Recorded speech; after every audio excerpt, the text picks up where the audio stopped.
please welcome this year's opening VBK speaker, Dave Urso. Good afternoon, everyone. Afternoon. How y'all doing? Good. You excited to be here? Yeah. You ready to be candid? Maybe? Not so much. That was not convinced in any way. I don't think you were sold at all. You're still thinking about all those accolades from the introduction, right? That's good.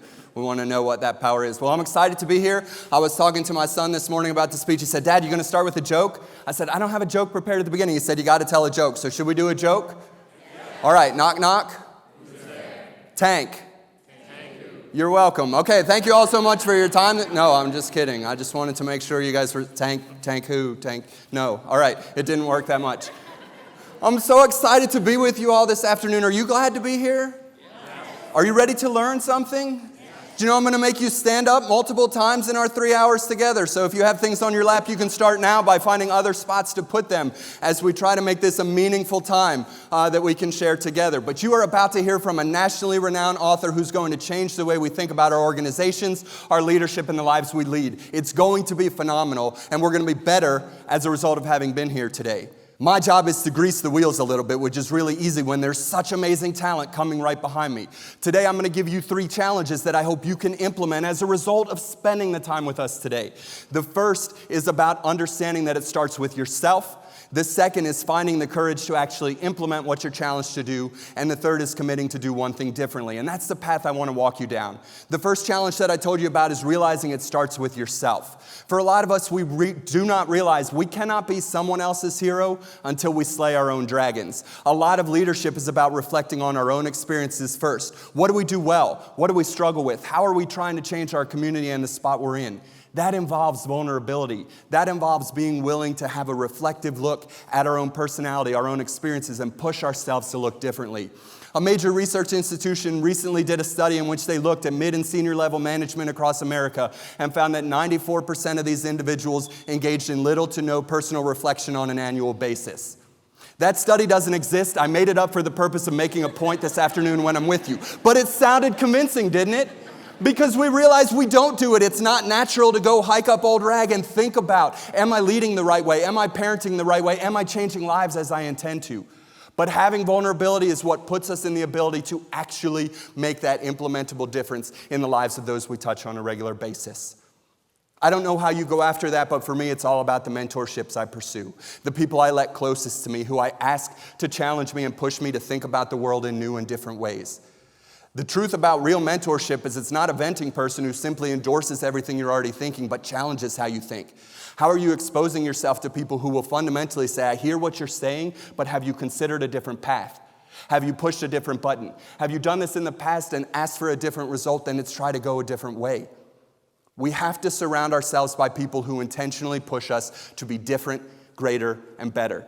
And we can't ask that of someone else until we've done it for ourselves. So the first of the 3 is to challenge you to realize it starts with yourself. Find that mentor in your life. Pursue that mentor. Formalize the relationship. Say, can you be someone I can count on a regular basis to make sure I'm doing everything I can, contributing in every way that I can? The second step is about finding the courage, and finding that courage isn't always easy. Our culture is so special in the Shenandoah Valley because we take care to make sure we're uplifting one another, protecting one another, and even when we have things like bless his heart, which it took me way too long of living into the valley to realize wasn't actually a compliment, we don't come at each other very well, and I want to prove the point. I'll ask you to stand up in your seat for just a second. Not in your seat, like in front of your seat, like stand in front of your seat. All right, and I'd like you to look to the person to your left and give them a high five.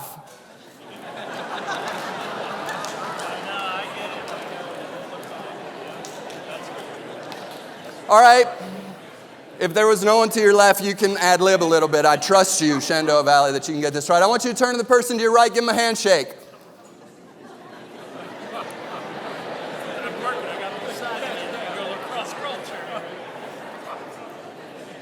All right, I want you to turn back to the person to your left and give them a compliment. Tell them you like their eyes. Tell them that's a pretty blouse. Tell them something nice about them.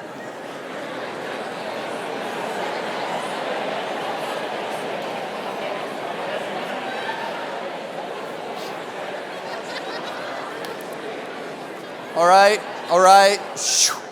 Now I want you to turn back to the person to your right, and I want you to give them constructive criticism in some capacity. Your hair is messed up. Your glasses don't look...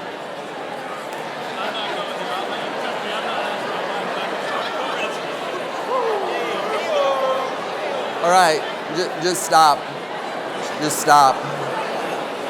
Just no more. All right, I'm confused. You're welcome to sit down if you want. But I feel like I gave you a great sequence of events, right? High fives and handshakes are good. Compliments are nice. Then I asked you simply to help someone develop as a better human being. And they were like, oh, no. Except some people who were sitting next to a significant other, like, I have been waiting for this opportunity. I hope we did not cause irreparable damage in some relationships as a result of our time together today. But it takes courage sometimes to have that candid moment with someone else. Sometimes to look at them and go, here's the deal. I have a vision for our organization. I have a vision for my team. And where you are now is not helping us get closer to that vision. So I need more from you. I need you to understand and be a part of that. When I was a young manager, I struggled with that a lot because I couldn't separate the fact of needing the courage to have that difficult conversation from the emotional base that drove it.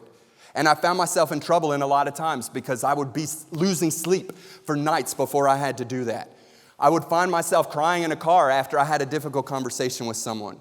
There's a leader I still respect now who says every time he has a difficult conversation, he has to go vomit before he can have that conversation. And I don't talk about vomit in my only VBK opportunity to be with you all for any reason other than to say we try to numb ourselves to that emotion. And I'm here to beg you, rather than numb yourself, realize that that emotion is actually the thing that's going to help you have that candid moment more than anything else. Emotion is what makes us be humans who connect with other humans. And when we separate emotion from our interaction, we give ourselves permission not to be human. We give ourselves permission not to look at the other person we're talking to as another person who has all the same features we do, all the same external forces we do, but look at them as simply a role player. We are at a time where it's so easy to get an ego boost. I know right now I could post a selfie on Instagram and get somewhere between 10 and 12 likes. That makes me feel good about myself. I also know I could post a picture of my 5-year-old daughter on Belle on Instagram and get somewhere between 100 and 150 likes. I have come to terms with this. My therapist has told me it's because she's shorter and the camera reflects better off her cheeks. I'm sold. I haven't looked at the science, but it makes sense. It takes courage, but we have to do it anyway. That's what it's about, is doing it anyway. That's the third challenge, guys, that I hope you will take back to your organizations with you. I love this community. I've been in this community a long time, but I see a future for this community where we're a little bit better than we are today. And that starts by doing something different. If you're like me, you're going to have a really good day today. You're going to take notes. You're going to go home. You're going to talk about what you heard about today. You're going to go to work tomorrow. The notes are going to go top of your desk. Then next week, 3 projects are going to come in. It's going to drop a little lower on the pile. Then the next week, more projects will come in and it'll drop until eventually it'll get filed because you say, I'll go back and pull the file. And 6 months from now, we shred it and we lost the momentum. We want to try to do one thing different. It's not because we don't get it, it's because we don't see it. Stand up for me one more time. This one's really easy and doesn't end up with insulting anyone, I promise. What I want you to do is take your left hand. Anybody not know which is your left? All right. And I want you to reach as high as you can. All right, when I say 3, I want you to reach a little bit higher, okay? 1, 2, 3. Now, I can tell you from my perspective, nearly every hand in the room went higher when I asked you to reach higher. Sit down, I'll explain to you what just happened. I asked you, as one community member to another, to reach as high as you can. You gave me a good faith effort, but unintentionally we hold a little back. We keep a little back because we're not sure what the cost is going to be. We're not sure what happens if we go all in. We're not sure what the ripple would be. When you go back to your organization, go all in. Find the project you've been delaying. If you don't know the thing you need to pull the trigger on, then ask yourself some simple questions. Ask yourself if you knew you were going to be walking away from your organization 6 months from now. What would be the several things you would make sure you got done before you left so the person who next stepped into your shoes was set up for success? That's your candid opportunity to have courage and make a change. If you don't think that way, ask yourself, what would the new me do within their first couple weeks of being here? Because that's the easy things to pull on and make a meaningful change to what happened. And if you're really courageous, ask yourself this. what would happen if we took the president of the Bank of the James and the principal of Harrisonburg High School and swapped them for a week? And told them at the end of that week to sit down and say, in only doing your job for a week, I found these opportunities to improve the way you serve clients or serve students. We're fortunate in this valley that we live in our bubble, but that bubble keeps us from challenging one another sometimes to find new heights.